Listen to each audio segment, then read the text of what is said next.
Okay, सो ये हमारा जो क्वेश्चन होगा, जैसे प्रीवियस पार्ट में हमने लास्ट वाला जो क्वेश्चन किया था, वो क्वेश्चन एक हिंट था कि भाई हमारा नेक्स्ट वाला पार्ट जो है वो थोड़ा सा एडवांस होगा, थोड़े से अच्छे क्वेश्चंस देखेंगे।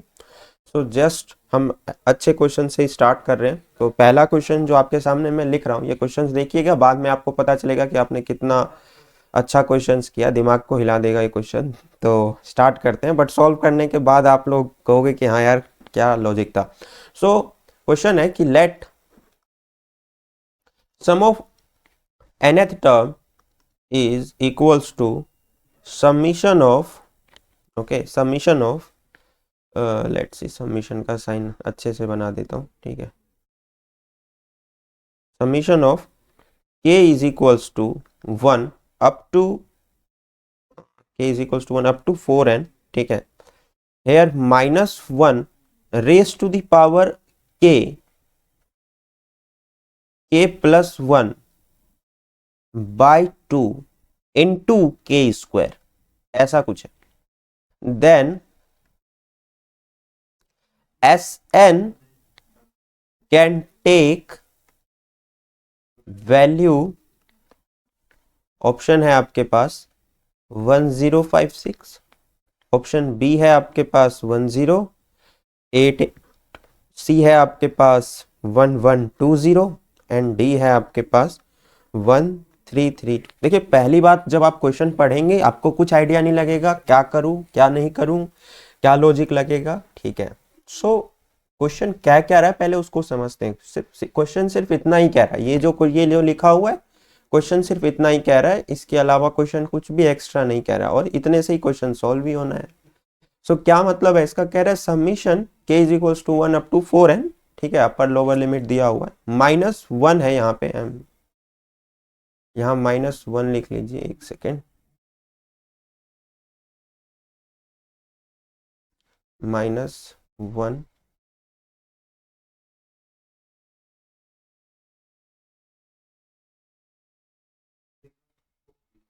Wait for 1 minute, okay, -1, okay, raise to the power k, bracket में k plus 1 by 2 into k square, something ऐसा लिखा हुआ है। सॉल्यूशन जब हम करेंगे तो सबसे पहली बात, कुछ ज्यादा दिमाग नहीं लगाना, सबसे पहली बात मैं बोलूंगा k इज इक्वल्स टू 1 रख दो।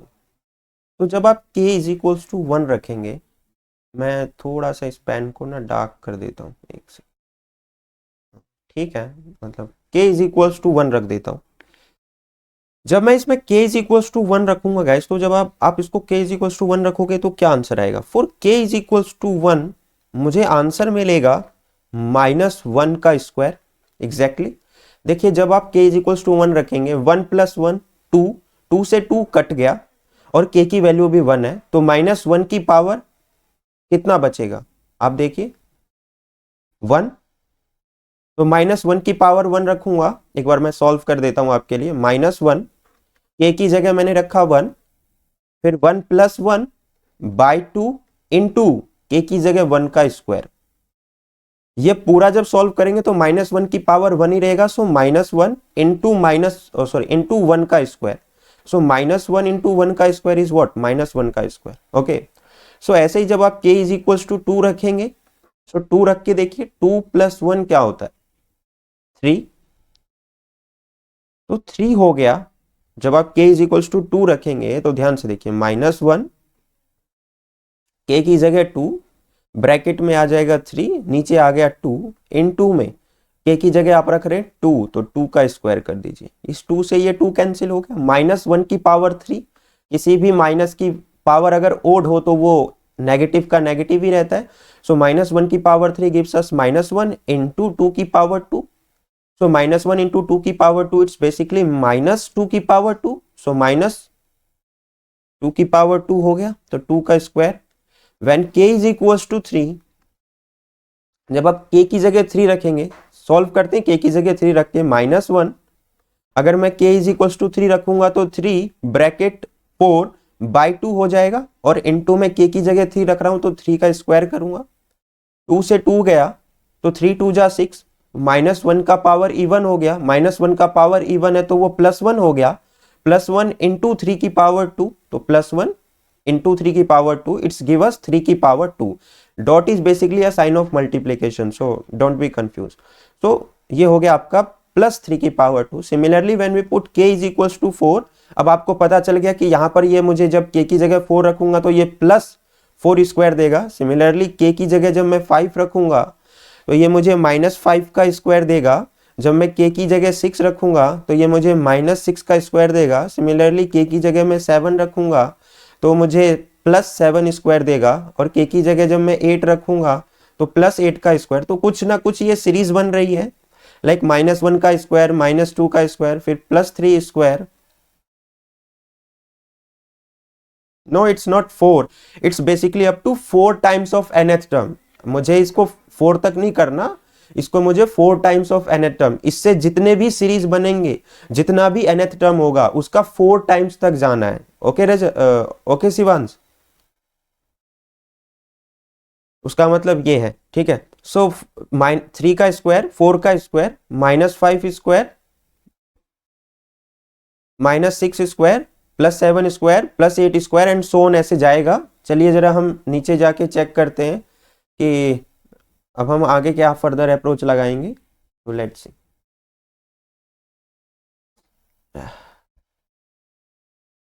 एक सेकेंड.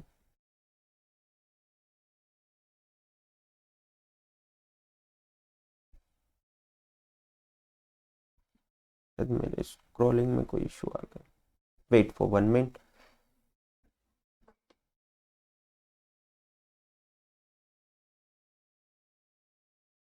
ओके, चलो देखो, इतना तक मुझे समझ में आ चुका है. आंसर को यहीं पे रहने देता हूँ, हाँ, ताकि दिखता रहे. अब देखिए, अब मैं इसको कुछ इस तरीके से लिखने का काम करता हूं, like sum of nth term is equals to, अब मेरा हो चुका है -1 का स्क्वायर, -2 का स्क्वायर, +3 का स्क्वायर, +4 का स्क्वायर, -5 का स्क्वायर, -6 का स्क्वायर, +7 स्क्वायर, +8 स्क्वायर एंड सोन. मुझे एंड तक जाने की कोई जरूरत नहीं है. अच्छा, एक चीज बताइए, आप एक चीज गेस कर पा रहे हो? अब मैं इसको आगे सॉल्व करूंगा तो प्रीवियस लेक्चर में जो हमने स्टेप देखा था कुछ वैसा ही होगा. लाइक -1 और +3 को कंसीडर करूंगा. लाइक मुझे पता है कि a square -b square is what, a -b a + b. सो मैं कुछ ऐसा ही अप्रोच लगाऊंगा. तो -1 स्क्वायर +3 स्क्वायर को लिख सकता हूं मैं 3 - 1 3 + 1. सो 3 - 1 गिव अस 2, 3 + 1 गिव अस 4.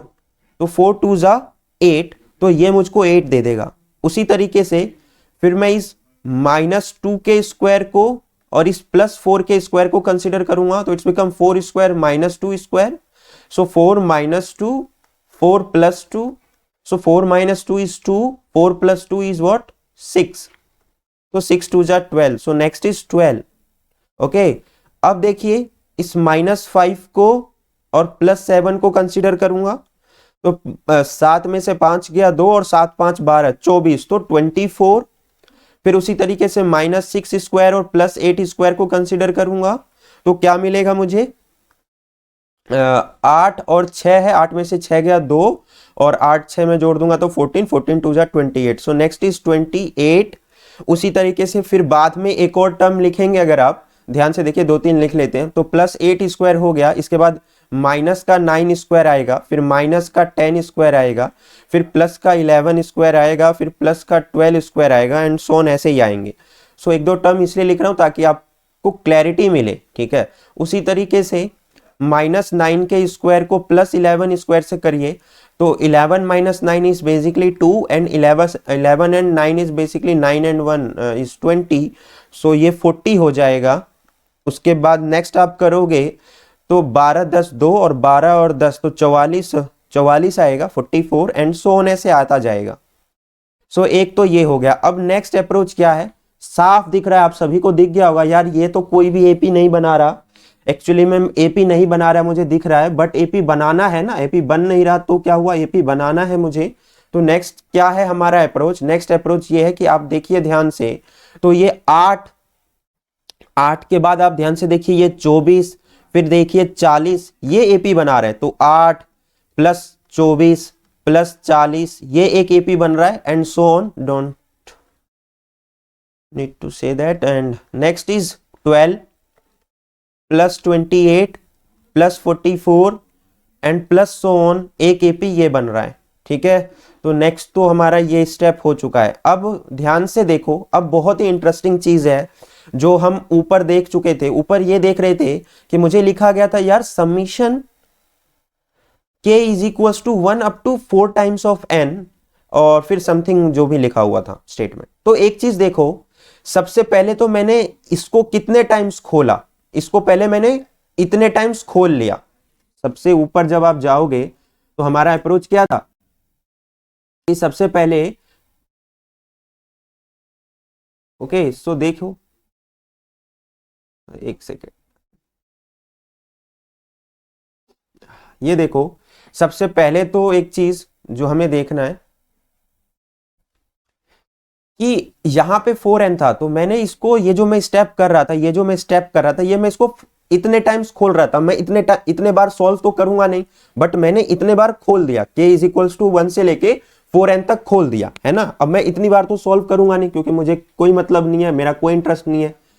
तो एक चीज ध्यान से देखो, उसके बाद मैंने इसको क्या किया, उसके बाद मैंने इसको आधा कर दिया। पहले मैंने इतना खोल लिया, उसके बाद मैंने आधा किया, तो 4n से फिर मैंने उसका आधा कर दिया, तो 2n पे लेके गया। यानी ये दो दो कंसीडर किए, -1 स्क्वायर प्लस 3 स्क्वायर करके इसको कंसीडर किया। तो पहले मैंने 4n से इसको 2n में बदल दिया, ठीक है।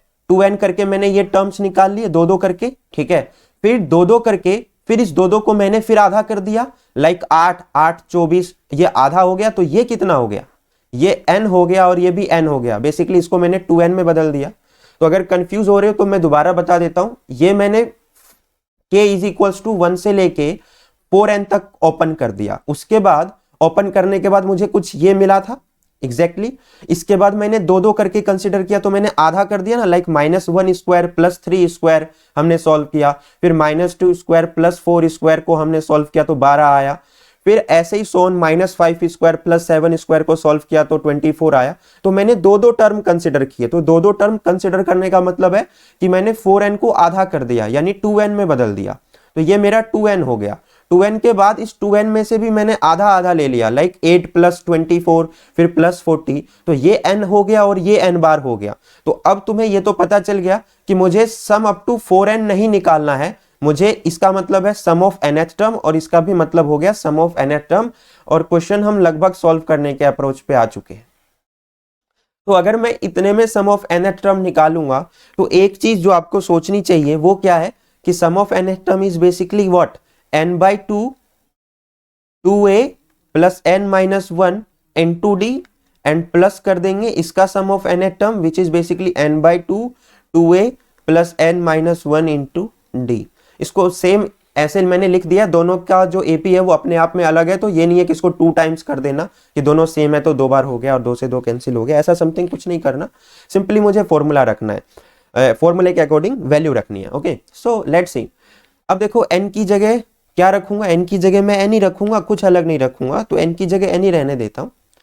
तो n/2, अब वैल्यू रखे हम तो 2 8 जा 16 प्लस n-1 और d कितना आएगा, 24 में से 8 जा रहा है तो 16 आएगा, ठीक है।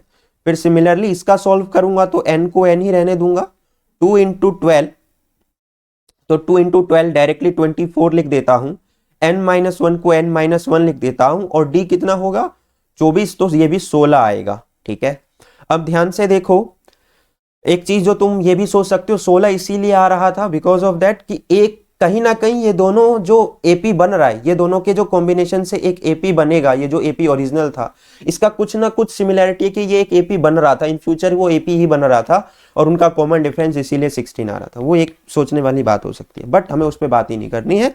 आगे देखिए, जब आप इसको फर्दर सॉल्व करोगे तो फर्दर सॉल्व करने के बाद आप ध्यान से देखना, ये 16n हो जाएगा और ये -16 और +16 कैंसिल आउट हो जाएंगे, ब्रैकेट में बचेगा 16n, सिर्फ और सिर्फ 16n बचेगा और बाहर में n/2 बचेगा, तो 2 से 16 गया तो कितना बनेगा 8n स्क्वायर एग्जैक्टली। तो मैंने इसको सॉल्व कर दिया 8n स्क्वायर, प्लस में इसको जब सॉल्व करूंगा तो जब इसको सॉल्व करेंगे तो n/2 को n/2 लिख देता हूं, इसको मैं बोल देता हूं समथिंग कितना आएगा 24 है, 24 और ये 16, 24 में से 16 गया तो कितना बचेगा 8, 8 और ये तो समथिंग ये n बच गया, मैं इसको कैंसिल आउट करूंगा 24, 16 4 20 और 8, ठीक है।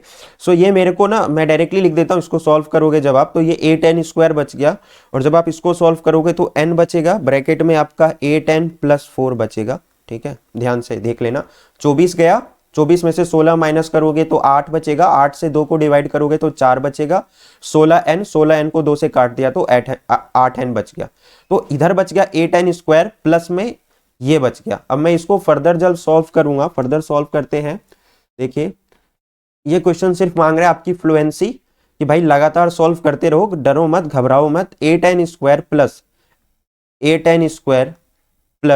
4n, तो 8n square is basically what 2 times of 8n square, ठीक है, 2 8n स्क्वायर हो चुके हैं, 2 times of 8n square plus 4n, तो 2 टाइम्स का मतलब हो गया 16n स्क्वायर प्लस 4n। जब फर्दर सॉल्व करो तो एक काम करो 4n को कॉमन ही ले लो, तो अगर 4n कॉमन लोगे तो बचेगा 4n + 1। अब मुझसे ये बोला गया था यार, तो क्वेश्चन देख लो एक बार, क्वेश्चन क्या बोल रहा था ताकि तुमको ये भी क्लैरिटी हो कि आंसर में ऑप्शंस में क्या था। तो एक तो चीज हमने निकाल लिया है वो ये है Sn निकाल लिया है, ये जो Sn था Sn का हमने निकाल लिया है।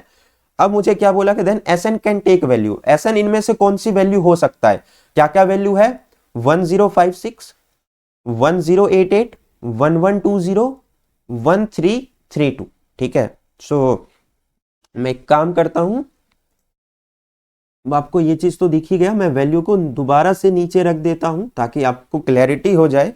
सो हमारे पास क्या क्या वैल्यू थे एक बार देख लो। ऑप्शन नंबर ए था कि या तो मेरा 1056 हो सकता है, बी क्या था या तो 1088 हो सकता है, और सी क्या था या तो 1120 हो सकता है, और डी क्या था 1332 हो सकता है। तो अब इस क्वेश्चन में आपका माइंड सेट यूज होना, Sn तो मेरा निकल गया, Sn इज इक्वल्स टू अब मेरा आ चुका है व्हाट 4n + 1। तो मैं n की जगह क्या वैल्यू रखूं। सो मुझे पता है कि यार ये 1056 समथिंग है, तो मैं एक काम करता हूं, सबसे पहले कुछ बड़ी वैल्यू रख देता हूं, लाइक 25 रख के सॉल्व करता हूं। तो जब मैं 25 रख के सॉल्व करूंगा तो 2500 100 और यहां पे भी 100 101 101 जब मल्टीप्लाई करूंगा तो बहुत बड़ी वैल्यू हो जाएगी। तो चलो आधा कर देता हूं, आधा करता हूं तो Sn इज इक्वल्स टू 12 पे रख के देखता हूं तो 4 × 12 + 1, तो 12 चौक 48, 48 और 1 49। जब सॉल्व करूंगा तो 4 चौक 16, 16 देखो इनमें से 16 लास्ट स्टार्टिंग वाली वैल्यू 16 से बड़ी है, और यहाँ स्टार्टिंग वाली वैल्यू 10 10 11 के रेंज में चल रही है, तो 12 पे तो नहीं होगा। फिर आधा करके चेक करता हूँ, 12 है तो है, और Sn 6 पे करके देखता हूँ तो 4 × 6 और 4 × 6 + 1, तो 4 6 जा 24, 4 6 जा 24 और 125। तो यार ये तो बहुत छोटी वैल्यू देगा, तो 6 पे भी नहीं जा रहा, तो S7 पे करता हूँ, S7 पे करता हूँ। तो ये मैं आपके जैसे सॉल्व कर रहा हूँ, आपको भी ऐसे ही दिमाग लगाना है, पेपर में आपको भी ऐसे करना होता है, सोच के कि कितनी वैल्यू पे जाना है। तो 4 × 7 + 1 एग्जैक्टली 4 7 जा 28, 28 × 29 क्या मुझे ये वैल्यू देगा। So let me just calculate, okay मैं तो यहाँ पे कैलकुलेटर का इस्तेमाल करके देख लेता हूँ। 28 × 29 यार बहुत छोटी वैल्यू दे रहा है 812, तो मुझे S8 पे निकालना चाहिए, तो S8 पे निकालता हूँ। S8 पे कितना हो जाएगा 8 4 जा 30 समथिंग 32, 8 चौक 32, 32 × 33, 8 चौक 32 × 33, कुछ ना कुछ तो वैल्यू देगा। 32 × 33 एग्जैक्टली 32 × 33 दे रहा है, S8 पे मिल रहा है 1056। यार एक ऑप्शन तो मिल गया 1056, ठीक है 1056 मिल चुका है, 1056 इज आवर आंसर। अब एक चीज और देखो, S8 पे 1056 हो चुका है, अब मैं एक बार S9 पे रख लेता हूं, क्या पता और मिल रहा हूं। अगर मैं S9 रखता हूं तो 9 4 जा 36 इंटू 9 4 जा 36 प्लस 1 37, 36 इंटू 37 करो, 36 इंटू 37 विच इज 1132 1332 ये वाला ऑप्शन मिल गया। अच्छा अब बोलो, अब कुछ और हो ही नहीं सकता ना, कुछ और कैसे नहीं हो सकता, बिकॉज S8 पे तो मुझे मिल गया 1056 और S9 पे मुझे मिल गया 1332 और ये जो नंबर्स है ये 1056 और 1332 के बीच लाई करता है, लेकिन 8 और 9 के बीच, और पहला 8 पे मिल गया, दूसरा 9 पे मिल गया। अब 8 और 9 पे तो मैं कुछ भी रख के सॉल्व नहीं कर सकता ना, इसके बीच तो अब कुछ लाई ही नहीं कर रहा, बिकॉज 8 पे हमने चेक कर ही लिया, 9 पे हमने चेक कर ही लिया, और ये दोनों तो भाई इनसे छोटी वैल्यू है, तो 8 और 9 के बाद अब हम 9 से बड़ी वैल्यू रखेंगे तो 1322 से बड़ी वैल्यू आएगा, ये दोनों तो कभी आ ही नहीं सकते। तो यहां से एक चीज गैस आउट कर सकते हो कि आंसर हमारा ए और डी हो चुका है। और ये क्वेश्चन मैं बता दूं आप लोगों को, ये क्वेश्चन IIT 2014 का क्वेश्चन है, ठीक है, IIT 2014 मैंने इसलिए करवा दिया, बहुत इंटरेस्टिंग क्वेश्चन है, ठीक है। तो जो भी हैवी क्वेश्चंस होंगे मैं करा दूंगा, मैं बेसिकली IIT के क्वेश्चंस नहीं ले रहा हूं, पर ये क्वेश्चन इंटरेस्टिंग है, इससे आपके दिमाग जो है वो खुल जाएंगे, मजा आएगा सवाल करने में भी। तो एक और क्वेश्चन आप लोगों के लिए, एक और क्वेश्चन देखो, एक और क्वेश्चन इंटरेस्टिंग है, वो ये है कि नेक्स्ट क्वेश्चन जो मस्त है आपके लिए, एक second, let me just open my book. So answer is 40 plus 37 plus 34 plus 31 and plus so on. हाँ 2 पॉइंट्स ऑप्शन होते हैं, ओके। सो 40 प्लस 37 प्लस 34 प्लस 31 सोन चला गया, हमें बोला गया find the maximum, find the maximum, ये क्वेश्चन आ सकता है maximum some of this AP, maximum सम निकालना है किसी एपी का, ओके। तो कैसे करेंगे, क्या अप्रोच होने वाला है, देखिए सॉल्व कराता हूं आपको, फिर होमवर्क दूंगा आपको, घर से क्वेश्चन दूंगा, लेकिन हिंट दे दूंगा हर क्वेश्चन का। सो लेट्स सी, मुझे मैक्सिमम सम निकालना है। एक चीज जो मुझे इसमें दिखाई दे रहा है कि यार पहले 40 है, फिर 37 है, फिर 34 है, फिर 31 है। तो एक चीज जो आप सोच रहे हो कि मैक्सिमम सम का मतलब है यार नेगेटिव टर्म नहीं आना चाहिए, नेगेटिव टर्म नहीं आना चाहिए, मतलब 0 तक जो है, 0 तक का जब मैं सम करूंगा अप टू 0 तो मुझे मैक्सिमम मिलेगा, लेकिन जैसे ही एक नेगेटिव टर्म आ गया -1 तो मेरा मैक्सिमम टर्म हट गया।